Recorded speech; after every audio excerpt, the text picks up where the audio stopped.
Tubaha ikaze abantu mukunda YouTube channel yacu, abantu mukunda tutorial zacu.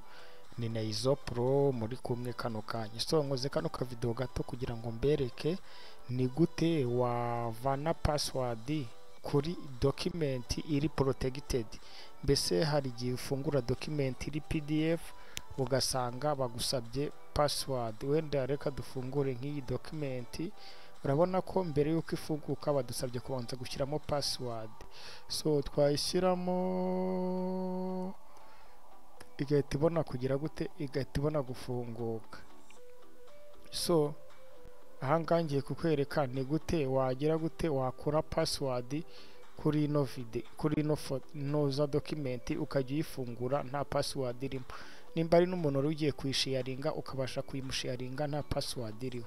So reka tubikore byihuse cyane.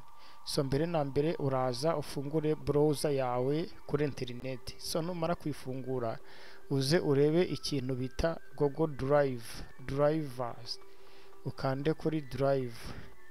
Numara gukanda kuri Driver uraza kuza ukande hano ibumoso handitse ijambo new. Wa uploading ya document yawe ushaka. File upload. Reka nse tuze duhitemo wenda ino rolling niyo twari tubonye. Tuze tuyikandeho. Dukore open. Nidukora open hano hasi top iburyo baragaragaza ko document yawe yabaye uploaded. So nitumara kubona document yacu yabaye uploaded, iyi rolling operation turakanda hano hantu hari uturongo dutatu. Tuze hano handitse ngo open with preview. Open with preview. Niturangiza dushyiremo ya password.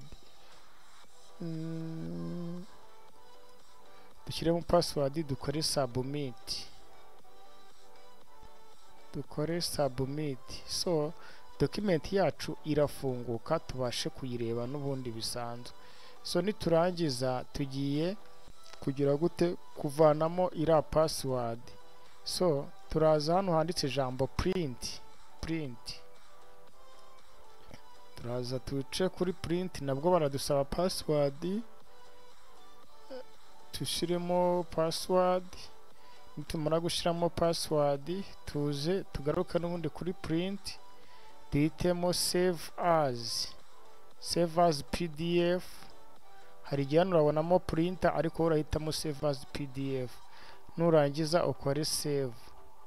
So uhitemo ahantu ugiye gusavinga document yawe. Urabanza uyita izina, reka tuyite izina ko ari rolling operation. Reka hano dushyireho marking guide MG rolling operation. Tuhitemo ko tugiye kuyisavinga hano kuri R3. Dukore save.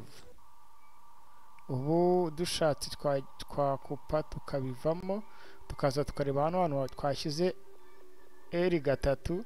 Dore ngiya rolling operation yacu tuyifungure. Ahangaha ndakeka ko nta password bari bwongere kugusaba. So nimba ushaka gusharinga umuntu document ukaba udashaka ko amenya password yawe, kurikiza zino nzira nyuzemo uhita ubikora neza cyane. Ndaje mu kanya mbereke indi nzira ya kabiri, mbereke n'indi ya gatatu, mbereke n'indi ya kane kugira ngo imwe ntikunanira uzajye ubasha gukoresha iyindi. So nizere yuko wabashe kunkurikira.